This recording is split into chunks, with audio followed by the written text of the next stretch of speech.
I would like now to introduce again Sister Jayanti for this section of the program. So you had a bit of an introduction from her earlier with the candle lighting, but Sister Jayanti is the European director of the Brahma Kumaris, and as well as being a very experienced teacher and meditator, she has traveled the world continuously, I think, for the past 40 years maybe, and is a very, very experienced broadcaster as well. And so I have the honor of asking Sister Jayanti a few questions this evening.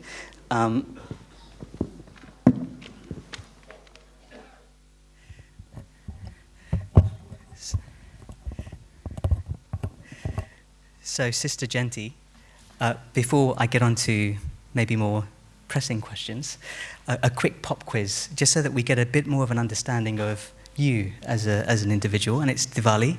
So first of all, Diwali sweets, chocolates or mithai? I have to be honest and say chocolates. Yeah. Okay. Next category, fireworks, rockets or sparklers? Definitely sparklers. Yeah. Okay. And the final one, category candles, divas or LED candles? No, divas, definitely. Okay, maybe it doesn't surprise me so much. So actually, Sister Jayanti, the divas is probably obviously a very significant sort of symbol, an image of Diwali. How many of you are familiar with the story of Diwali? Just put your hands up. How many of you know, if I asked you, or someone came up to you on the street and said, tell me what the story of Diwali is, how many could confidently say, this is the story? Okay, actually, not very many of you. Are you just shy? Okay, I think most people may be shy. But Sister Jayanti, maybe it would be useful just to understand, what is the story of Diwali as you understand it? The question in my mind would be which story? Because there's several stories that sort of come together and knit together. And maybe the one that I'd like to take up is the one that was being depicted by the dancer. And she was very, very expressive. It was really acting out the whole Diwali story. And it was the killing of the demons, the chasing away of evil and negativity, and then the light entering the world. And so you have all the names of the characters. You have Ravan, the 10-headed demon, and the killing of all evil. And then you have Rama, the one who represents God, goodness, truth, and the kingdom of God beginning on earth again, the world of light coming. So that's in a sort of 1 minute nutshell. So actually, a friend of mine asked me this question earlier this week, and I have to admit I struggled to really answer it properly. And they were saying, so part of the story of Diwali is sort of the return of the king, where Rama comes back to the kingdom, and there's a sea of candles, and he retakes his throne after being banished for so many years. And the question was, why does it matter? Why should I care that Rama returned? And they weren't being critical of the tradition as such, but they were just struggling to understand, okay, it's a story, but why does it matter? If I think about something that happened a few thousand years ago, then yes, it's past in history. But if I begin to see it as a metaphor for what's happening today in my life personally, but also in the world around me, then it begins to make a little bit more sense. And I think that the significance of Diwali and why we continue to celebrate this every year is because we can take it in a very personal way and make it very relevant for here and now at this moment. And to me, the essence that I was sharing with you, that when there is negativity and there's darkness within the soul, then there's bondage, there's strife, there's sorrow. And if I were to take God's help and allow the power of God to work within me so that I'm able to finish that negativity, then God's kingdom in my own heart can begin, so that I'm able to experience that truth, that love, that joy, which is what Diwali symbolizes. And so I think it's quite important that we look at what Diwali is saying to me personally here and now, And so this is the message, that Rama, the representation of God, it's the time for God's kingdom to begin if this is my choice. And if I allow that to happen, yes, then happiness, health, wealth, abundance, everything is here for me. You talked about taking help from God. How do I take help from God? When it's the battle of good and evil, and especially at a time when the predominance in the world is of negativity and evil, and I think the little skit with the shopkeeper symbolized that in a very distinct way, it's not possible for me on my own to deal with anger, greed, attachment, ego. All of these things will keep coming up again and again. You'll say, today I'm going to stay very, very peaceful. And that's the day you'll be challenged the most. And you won't manage it very well, probably.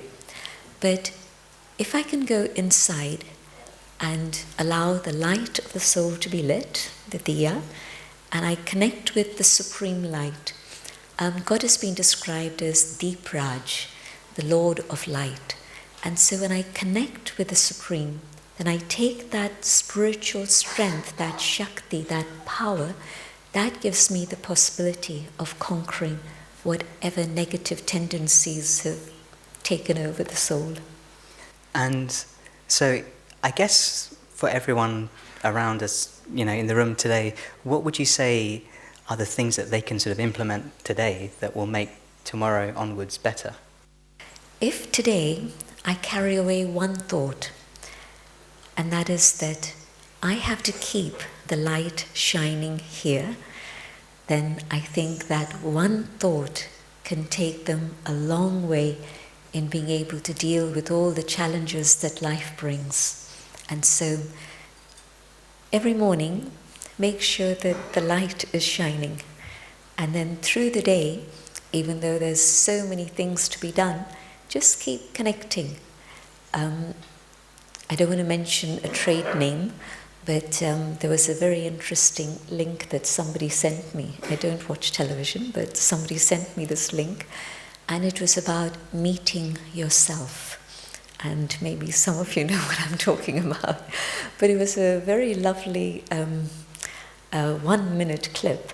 And it was of a woman in a boat, and she lost the oar, and then she was going through the storms, and she comes to the shore, and she meets herself, and she gets a cup of tea.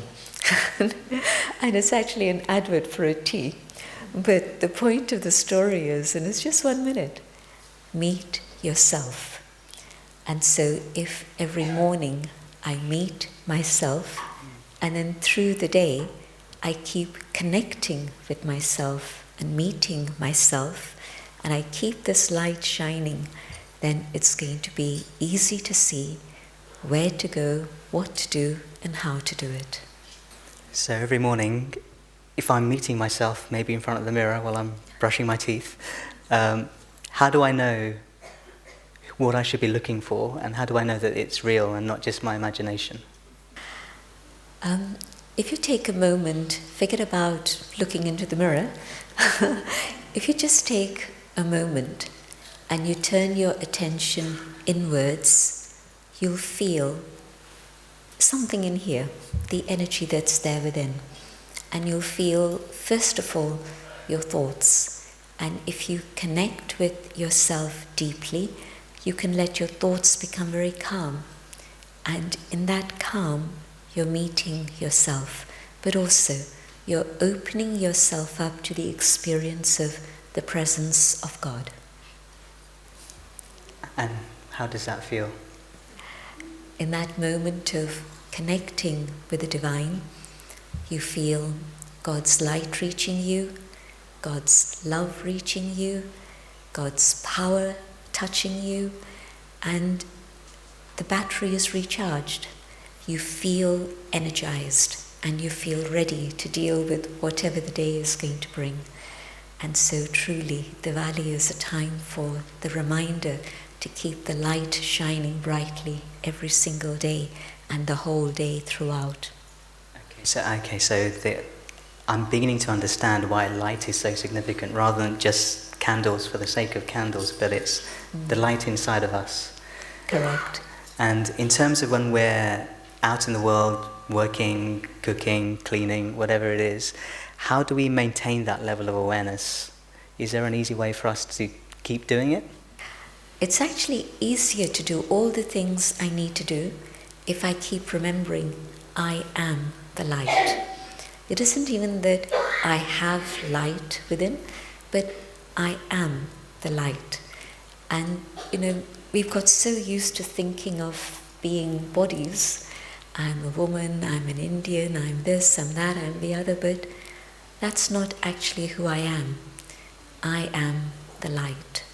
I am the peace that is within. And it's a switch of consciousness, because up to now we've been associating ourselves with the external, the physical. And so my hope is that whoever's here today will carry away this awareness that this is the external form, but this isn't actually me. It's not I. I am the light. Okay, and so one of the other things I often hear about in terms of the different ways that people celebrate Diwali, so the grandfather talked about doing the sort of the arati, or sort of going to the temple and to the deities, and sort of this, the best way I could describe it for those of you who aren't familiar with, is just a plate with little candles on it, and you sort of go like this and put it in front of the deity statues. There are things like that. There are things like people that do prayers to the goddess Lakshmi puja, I think it's called, and she's the goddess of wealth, and so people pray for a lot of money, I guess. What's the sort of significance of those sorts of things in this context? This is why, when you've asked about the Diwali stories, so one story is of the kingdom of God, the kingdom of Rama beginning. And then the other story is very much the story of the goddess Lakshmi. And the Hindi word lakshan, qualities, is very connected with Lakshmi. And my own understanding from a spiritual perspective is that what we're invoking are the virtues, the values, the goodness that Lakshmi represents. And that is true wealth. Because we heard various stories about whether wealth can bring happiness or not, but the reality is that if my life is filled with virtues, then those virtues create abundance, and those virtues bring me constant happiness, and I'm able to share happiness with others. And so the worship of Lakshmi is actually the worship of the virtues within our lives. And so they say that Goddess Lakshmi will only come if the house has been completely cleaned out, if everything is absolutely sparkling and there's light in the home, you put the diyas there. All of this is again the reminder that I need to keep my heart very, very clean. If there's pollution in my heart, if there's bad things that are going on in my heart about anyone, anytime, then it's going to be destroying any goodness within the self.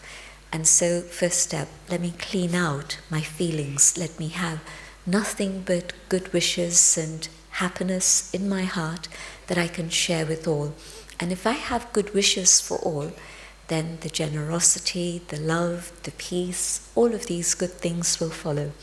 And so the Lakshmi puja is very beautiful, but if I'm doing it with the spiritual understanding of what it's actually all about, it makes a lot more sense and it's a lot more fruitful. So this all sounds absolutely great, but I'm sure some people are thinking this, if not I am, which is, won't people just take advantage of you if you're just being nice and peaceful and just giving good wishes to everyone, when maybe quite a lot of people that you come into contact with maybe don't deserve it?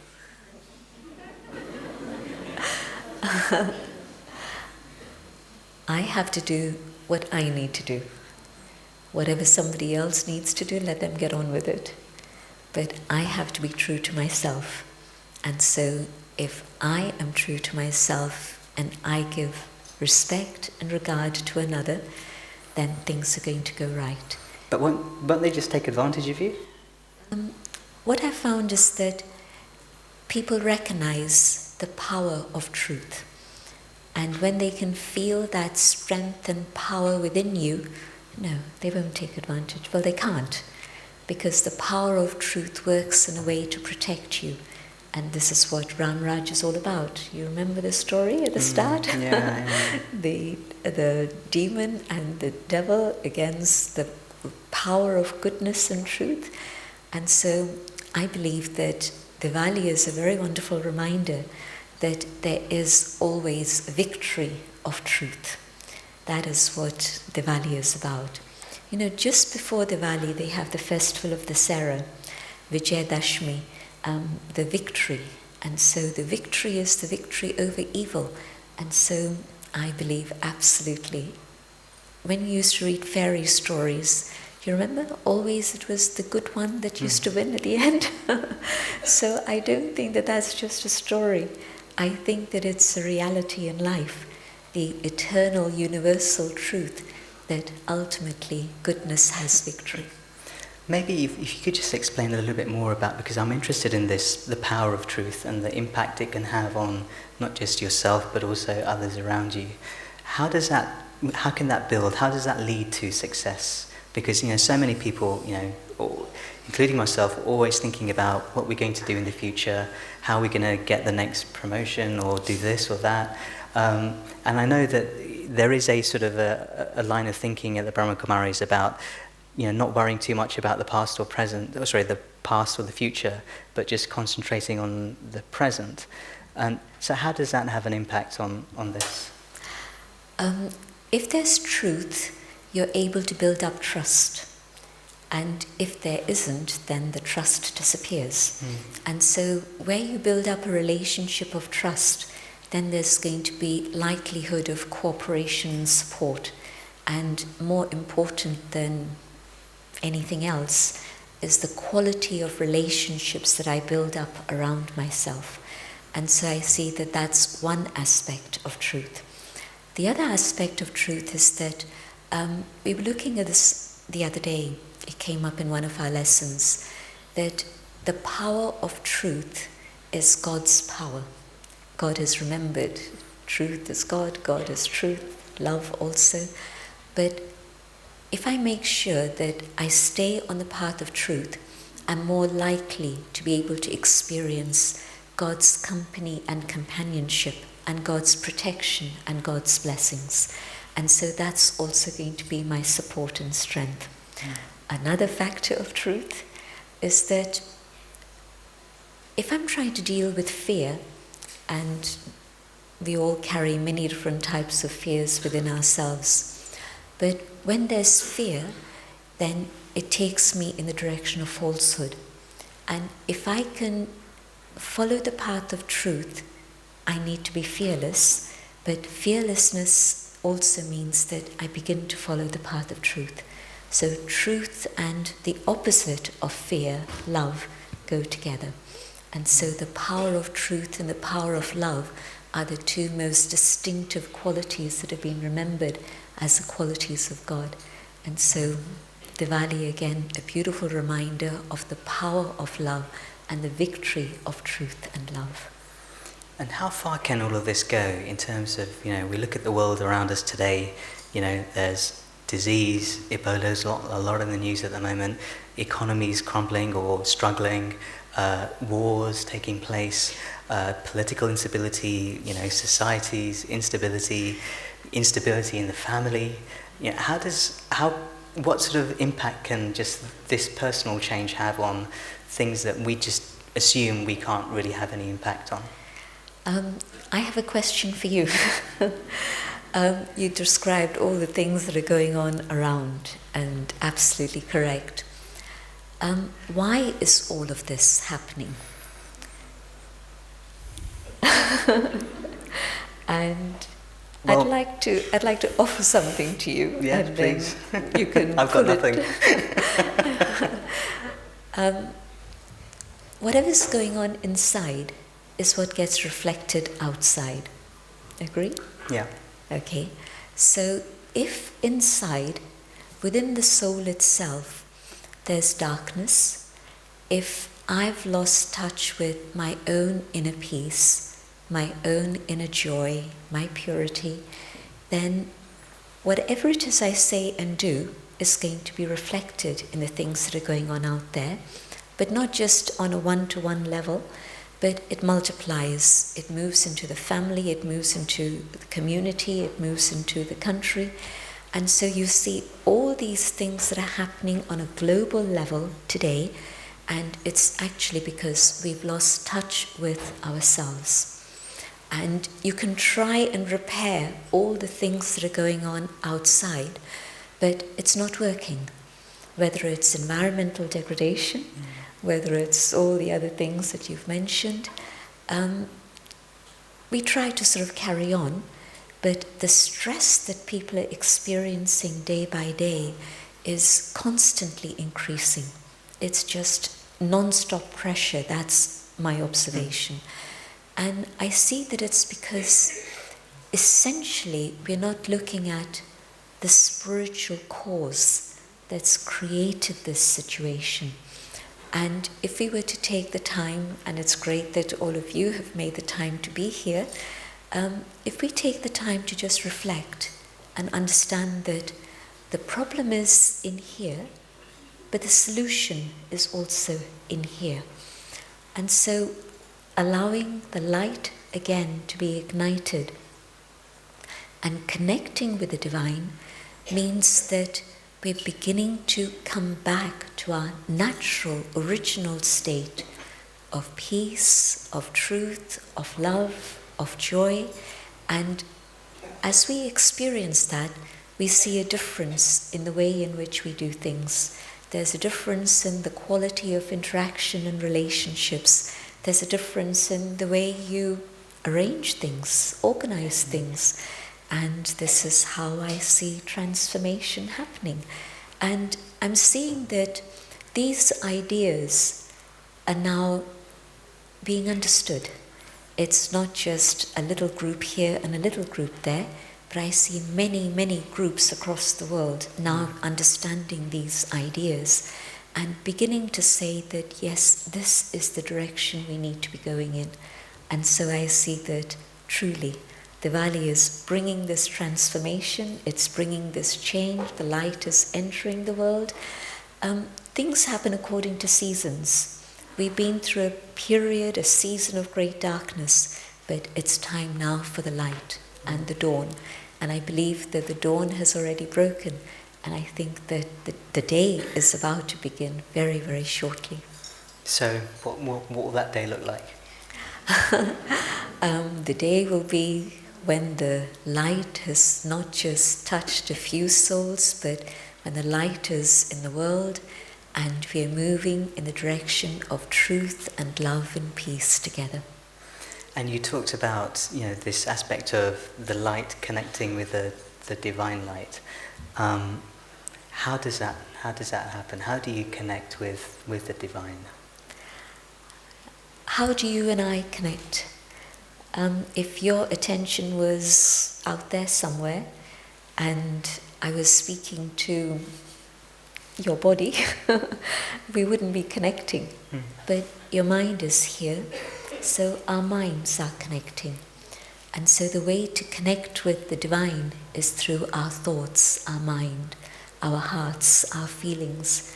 And so as we turn our thoughts towards that one, so our thoughts connect us with the one, and we're able to feel whatever it is that being wants to give to us. And so the connection, yoga.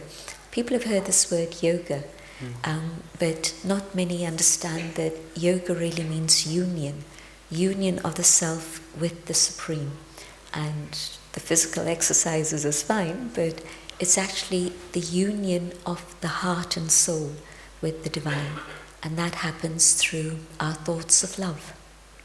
So to connect to that divine mind, the way we connect, I know you and I can ask you questions because you're in front of me and you respond back. How does that happen with someone that I can't see or know if they're talking back to me or whether it's in my own head, or how does that connection happen? In the awareness that I'm not this body, I have a body, but I am that inner light, then I know that all that I am is within this inner being, the light. My thinking, my feeling, it's not the body that's doing all this. It's the soul, the light that's doing it. And the Supreme Being is the Supreme Soul. And so the soul connects with the Supreme through thoughts, through feelings, and that contact is made. And your eyes are just a physical instrument. When you see somebody, the recognition isn't through these. The recognition is through here. And so the soul recognizes the divine, and the soul is able to feel the presence of the divine. Right now, here in this gathering, I can feel the presence of the divine, and that's because we're not seeing something, but we can feel it. Our thoughts are connected and moving in that direction. And can you have a conversation? Absolutely. How often have you had a conversation with somebody far away? Your thoughts connect, you converse with them, and the next thing you know, you're getting a text message from them. It happens all the time. Yes. And so we don't need physical form to connect. It's the heart and the soul that connects. And what is it that he's saying to you? You said he? Maybe that was a mistake. Well, maybe it's he and she, mother and father. And the mother and father are saying, come to me, I'm waiting for you. I want you to experience my love. I want you to experience all the treasures that I have for you.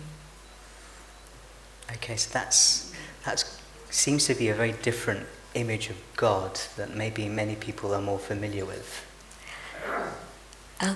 People get confused about this whole concept of God, and this is why many people don't want to enter that territory at all.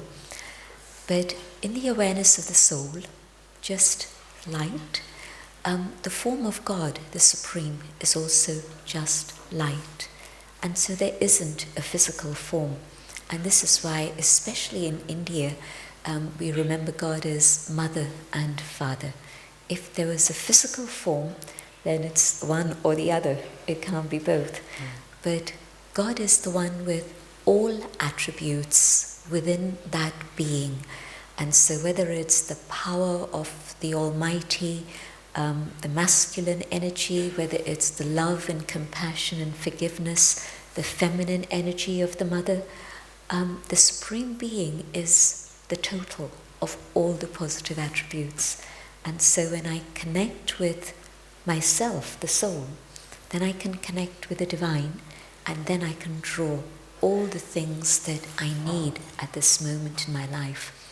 And I think because we're passing through such a state of chaos and turmoil, I can turn to a human being, and a human being will help me to a certain extent, but only this far. They can't help me any more than that. But if I can turn to the divine, then all the help that I need is available. Whatever it is that the soul feels necessary for itself, it's there, it's available. Okay. So, could we give this a go? Would anyone like to give this a go now? If Sister Jayanti, maybe if you could just give us a little helping hand. I'd be interested to try and test this out. Okay. It's easy. You don't have to sit on the floor. You don't have to stand on your head.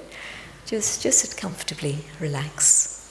What I'm going to do is to speak out my own thoughts as I go into reflection, and invite you to follow these ideas in silence in your own mind and see where it takes you.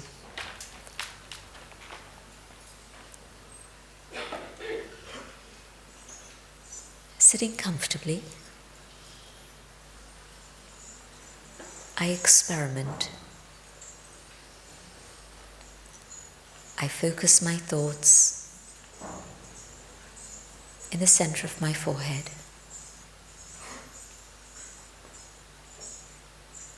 And I feel the light shining within. The inner being, the being that I am, is a being of light. I, the soul, in this awareness of who I am, begin to shine.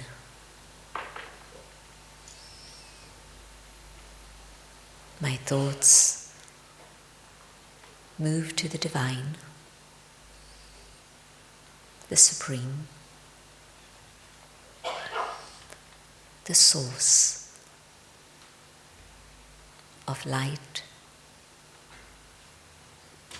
of truth, of love.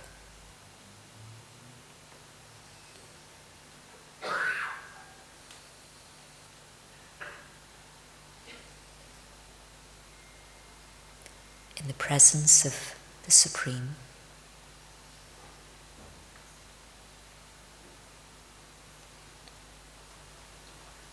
the light of love reaches the soul.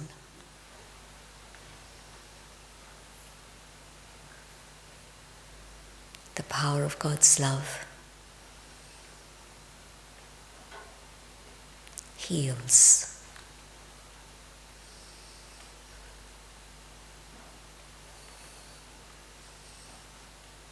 The power of God's love energizes. The power of God's love purifies.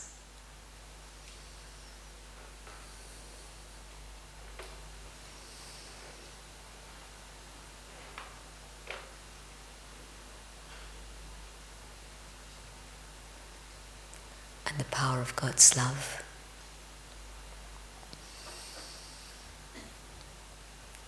allows the soul to have victory.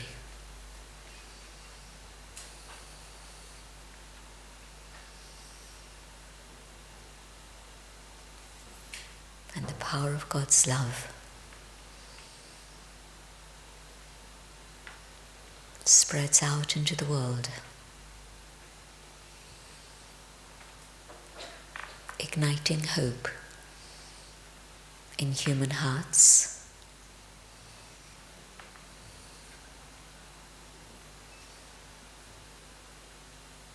God's love reaches out and touches nature.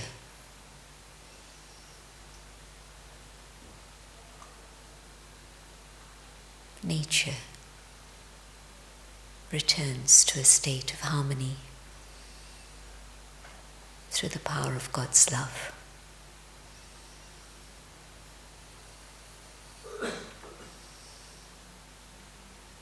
God's love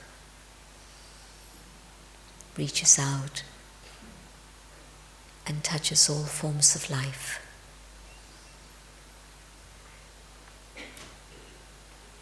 So that all life may be safe and secure.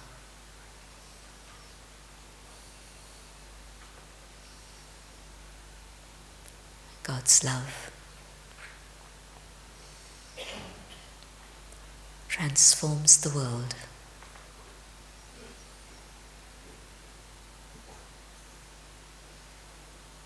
So that the day may begin.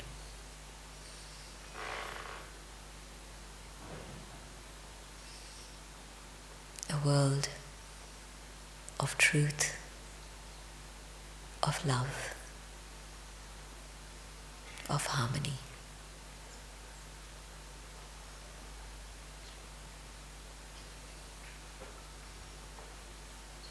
I stay connected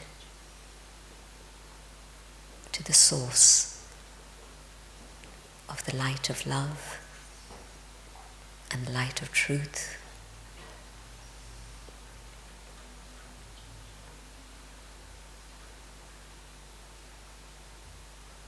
And come back to the awareness of the moment here and now.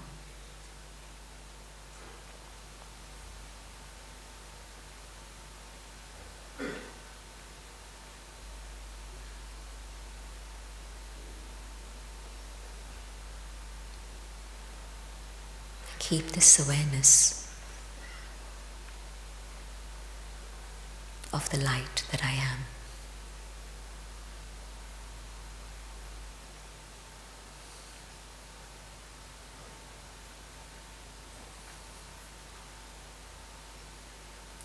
Om Shanti.